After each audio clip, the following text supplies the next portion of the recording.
오늘은 정신질환 종류 그 두 번째 시간, 신경발달장애에 대해 살펴보도록 하겠습니다. 안녕하세요. 자칭 멘탈 헬스 디자이너 미니 바구니입니다. 편안하게 공감 디자이너라고 불러주셔도 괜찮아요. 오늘은 본격적으로 DSM-5에 따른 정신질환의 종류에 대해 하나하나 살펴보는 시간을 가져보고자 합니다. 누구나 경험할 수 있는 질병이기에 정신질환에 대한 기본적인 정보들을 안다는 것은 여러모로 꽤 도움이 되는 일이라고 생각합니다. 그럼 지금부터 DSM-5에 따른 정신질환의 종류 가운데 신경발달장애에 대해 간단하게 한번 살펴보도록 하겠습니다. 그럼 출발!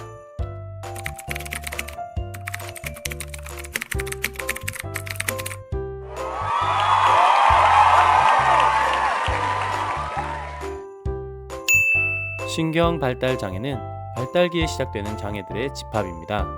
전형적으로 초기 발달 단계인 학령 전기에 발현되기 시작하여 개인적, 사회적, 학업적 또는 직업적 기능의 손상을 야기하는 발달 결함이 특징입니다.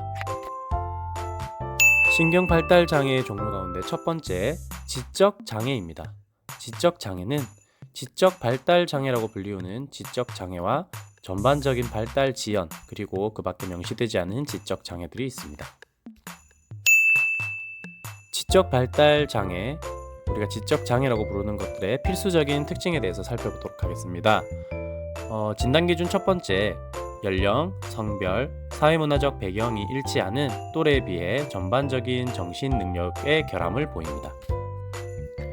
진단기준의 두 번째는 일상의 적응 기능에 손상을 보이는 것이고, 진단기준의 세 번째는 이러한 손상은 발달 시기 동안에 시작된다는 것입니다.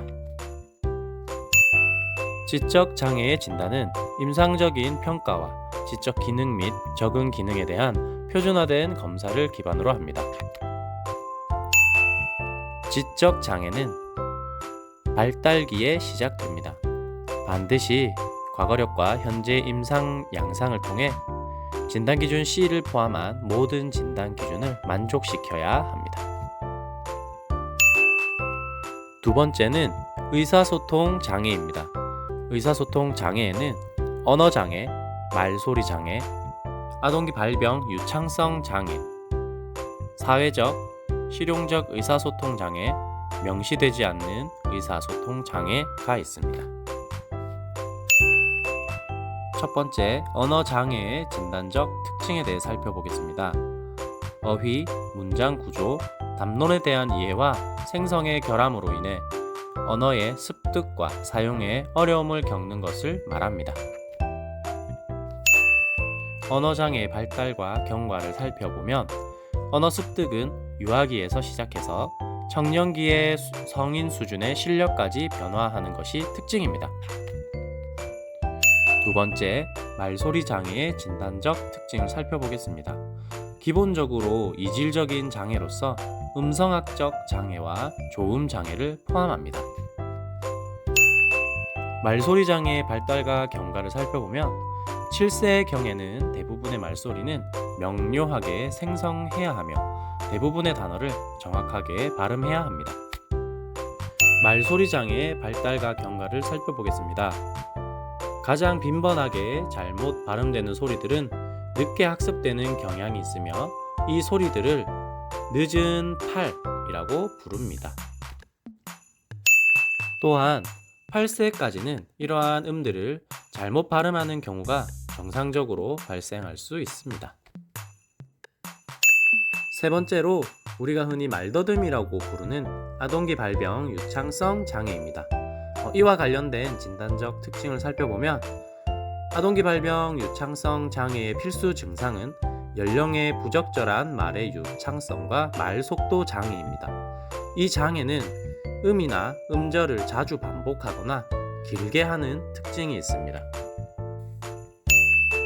말 더듬의 발달과 경과를 살펴보면 아동기 발병 유창성 장애 또는 발달성 말 더듬의 80에서 90%는 6세경에 나타나며 발병 연령대는 2에서 7세 사이입니다. 네 번째, 사회적 의사소통 장애입니다.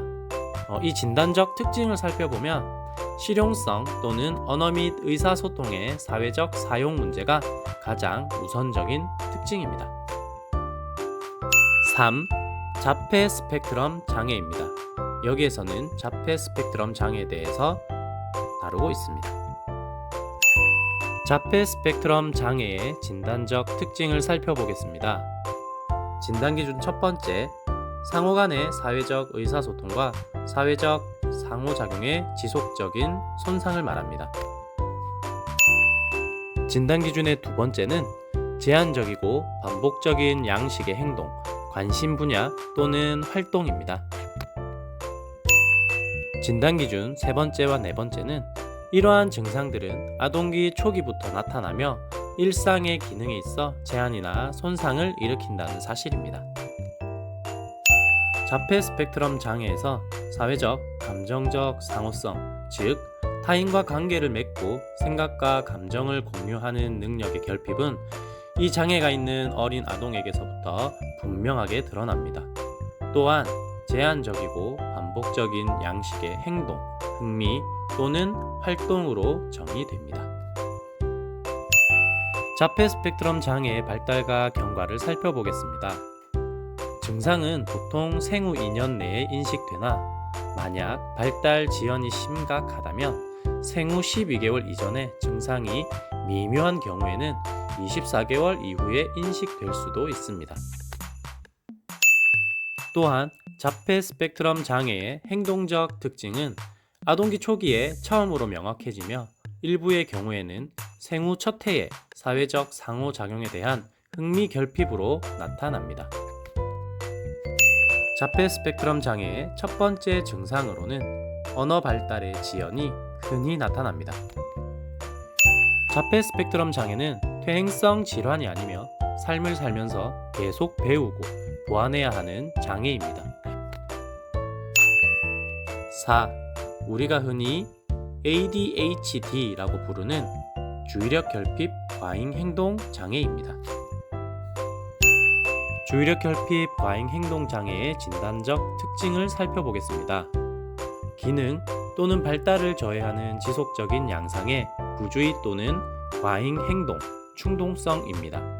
아동기에 시작되며 몇 가지 증상이 12세 이전에 나타나야 합니다.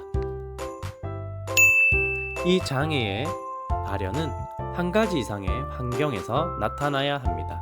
예를 들면 가정, 학교, 직장 등을 생각해 볼 수 있습니다.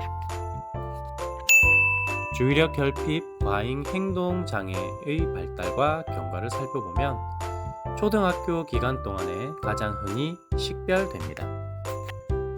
또한 장애는 초기 청소년기를 지나면서 상대적으로 안정되나 일부의 경우에는 반사회적 행동이 새로이 나타나면서 경과가 악화될 수도 있습니다. 5. 특정 학습 장애입니다. 첫 번째, 특정 학습 장애의 진단적 특징을 살펴보겠습니다. 생물학적 근원이 있는 신경 발달 장애이며 인지적 수준의 이상이 이 장애의 행동 징후와 연관이 있습니다.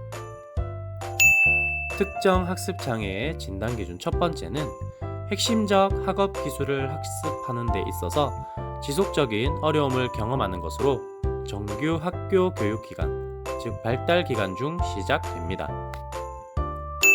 진단 기준 두 번째는 보유한 학습 기술에 대한 개인의 수행이 연령 평균보다 낮다는 것입니다. 진단 기준 세 번째는 대부분의 경우 학습 문제가 저학년 때 분명해진다는 것입니다. 특정 학습 장애의 발달과 경과를 살펴보겠습니다.